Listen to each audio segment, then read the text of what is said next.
Beardcam. Beardcam? What is Beardcam? Is my boy Dench Hanks alright?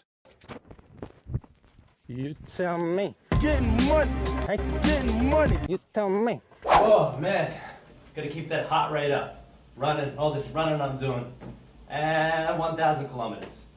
Oh boy, it's Dench Hanks, fake musician. I got my hillbilly shirt. I got a boot of mocha. And we're gonna do the groove. So let's get stuck right in.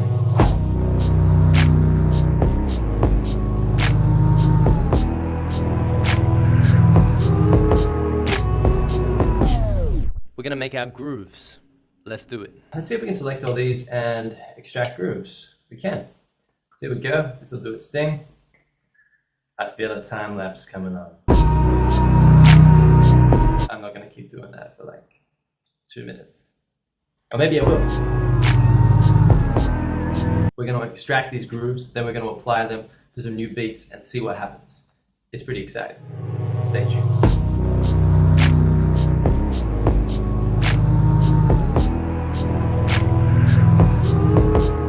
Well, we did it. My first pack is done. 12 samples, bass loops for y'all. I put it into a pretty little Ableton session. Let me give you a little overview. So we've got our first track here labeled bass loops. Each clip has the key, the BPM, and how long the loop is for. Nice short little loops. You can chop them up further, do whatever you want with them.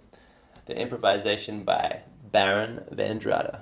In the second column here, we've got all the grooves that I've extracted from the beats. Now the beats are from the breaks, and you would have heard them earlier in the video. Basically the process was Aaron played on the breaks for about an hour. I came in, sliced up my favorite parts, did a little bit of editing. There's no effects on here. I didn't bother with EQ and compression and whatnot, because I figure I'll just leave it more raw and you can do what you want with it.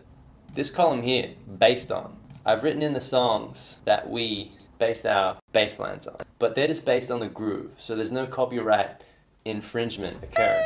I put them in here. Now these are empty clips, you won't find any audio. Try to boost it up, there's nothing in there.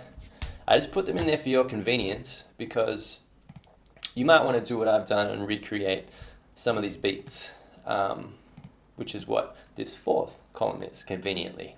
So this is my MIDI drums. Now I intentionally used a terrible sounding MIDI drum kit so that you wouldn't be distracted by my wonderful, great sounding MIDI drum kits, which I do have.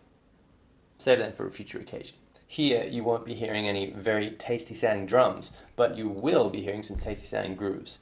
Now, if I pull out my groove pool here, and I can cross-reference, they should be in the same order, top to bottom. But essentially, it's easy to find it. G minor 122 BPM. There it is, right on top. A dominant. Okay, so let's first of all, let's grab all these and let's quantize them. 16th notes, 100%. Now see that movement?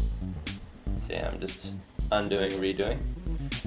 You can actually see them moving a lot. So now they're very straight. On the grid, as we would say.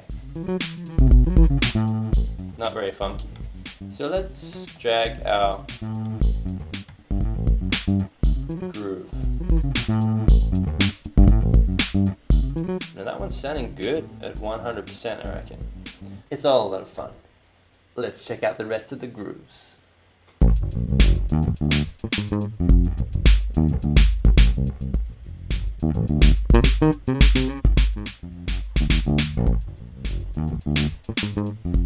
Next.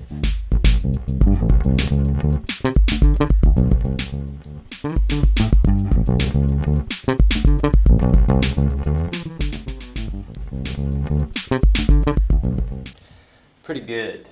Pretty good.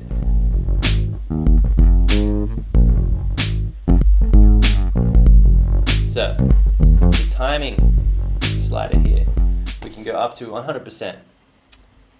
I found around 30% would be a really good amount to get some of that groove in there without it going too wonky. Of course, this is a matter of taste and also the accompanying instruments. So if everything's going to be swinging and pushing and pulling and sitting in the various pockets, you know, like different pockets, then maybe you want to add more. More here, less there. Sometimes I would do it the other way and I would apply the groove 100% and then I would re-quantize by selecting all the notes. And then I hit Command-Shift-U and that brings up the quantize menu, and then I select the appropriate division. And then I would go to about 11%. And now 11% quantization may not sound like much, but I found it really made a nice difference of just nudging those notes in a little bit closer to the grid and still retaining that real swing. So 11% isn't really 11% there. It's, you know, it's a... I got a special one to show you. So on just one of them, I wanted to give you a little idea of what you could do by spending a little bit of time to approximate the beat. Now, I'm not going to play this actual groove here, but if you want to look up BT Express, do it, parentheses, till you're satisfied. I wonder what they're talking about. You can hear that there's a bit of clap going on, and there's a bit of congos and bongas, you know, that kind of stuff. So let's have a listen to what I did. Pretty good. Had a big reverb on it.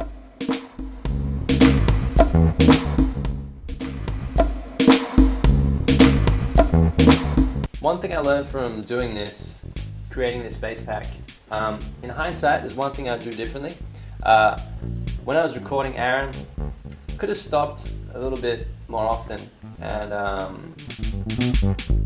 just found the little bits and pieces that I thought were really cool in the moment and just checked that we had them, that they were tight, maybe play them in again. It's always a trade-off because you want to make quick progress and you also want to get good stuff. Now editing goes a long way, especially if you're a surgeon like me, like Dancey Hanksy boys, boy man, bro, so.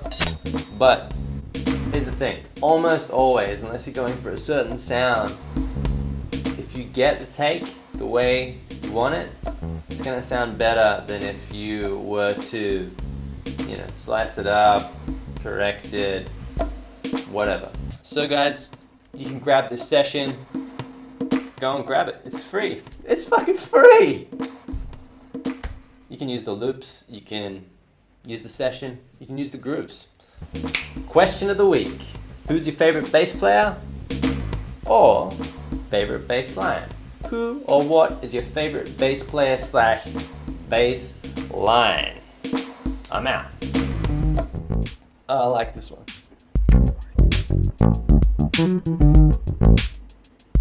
Someone needs to do some hip hop to this. Yo, rubber llama. Climb on my llama. Got a dilemma. I put in the slammer because I robbed some popsicles. You've got some knobs for this. Alright, I'm fucking tired. Enjoy the pack. Dench Hanks out. Oh, next time I'm going to show you how I approach mixing a song with over 100 tracks. TV tracks. Peace.